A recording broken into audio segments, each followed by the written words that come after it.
Hey everybody, it's Caroline here at the Kindergarten Disco, and I thought I would post a quick little video on problem solving a really common teacher problem, which this happened to me a lot. It was having to get my students to walk quietly and calmly and following all of the school rules in the halls. So getting students lined up, getting everybody to be quiet, and getting everybody to walk silently through the halls so that we could get from destination A to destination B.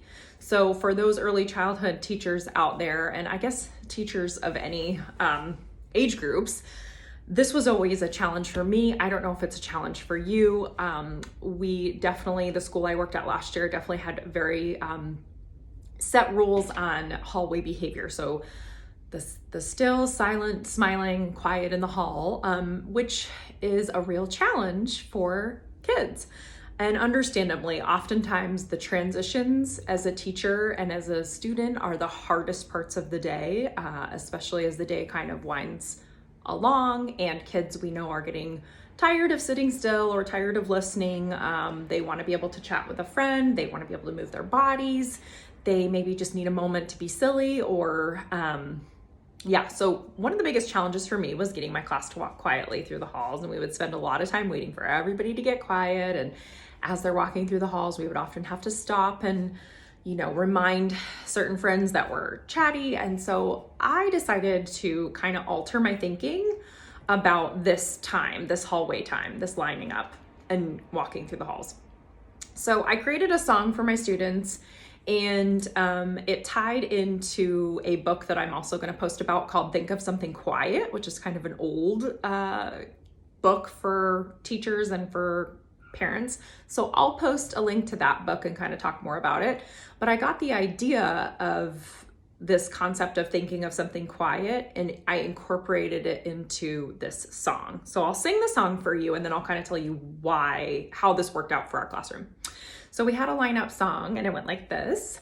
Line up, everybody line up to go out the door. Feet on the floor and arms by my side. Everybody think of something quiet. So as we're starting singing the first part, it's kind of loud and boisterous, and I would often clap my hands. I would do a silly dance, line up, everybody line up. So the kids would start to walk, and they'd get into their line spots. Feet on the floor, and they'd kind of stamp their feet and get their feet on the floor, arms by my side. And then I would get quiet. Everybody think of something quiet. So this was really where it kind of changed for my class. Every day I would try to pick a new child to think of something quiet that we could use to move through the hallway as. So oftentimes it would be a creature, but it would have to be something quiet, and it would have to be something that we could move as. So sometimes I would have students say, I want to move as a snake. And I'd say, well, that would be hard for us to move on our bellies through the hall, but we can always stay on our 2 feet, and maybe we could move our arms quietly like snakes, or maybe move our fingers. And so we would all kind of agree on what the quiet creature would be. And we practiced this a lot before we actually took it out into the halls so that we could troubleshoot. So we would talk about still staying in our line spot, still being quiet with our mouths, still keeping our bodies under control. So this was definitely something we practiced a lot within the classroom before we tried to take it on the road, because we were not ready for it for a little while. So every day, once they got into their line spot and I sang that last part, everybody think of something quiet, I would call on a friend to think of a quiet creature that we could be. So it might be something like a mouse. I had a lot of ocean animal lovers in my class, so sometimes it would be moving like a fish or a jellyfish. Or one day someone said, let's move as a cloud. So it began to kind of change my perspective of continually feeling like I had to police and monitor my students and reprimand the kids who were being quiet.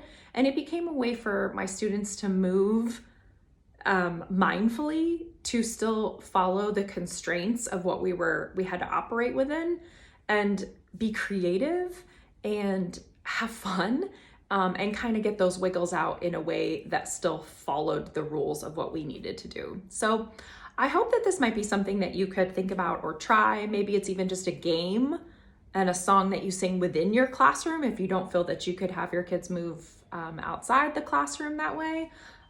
So anyway, I thought I would share that, and I would love to hear your comments or your thoughts on moving students through the hallways and transitions, and maybe you have some amazing teacher tricks or parent tricks that you do to kind of transition your child from one thing to another.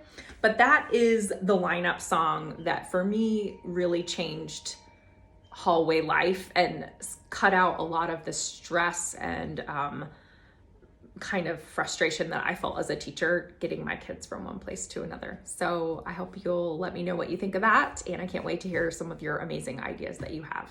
We'll see you next time.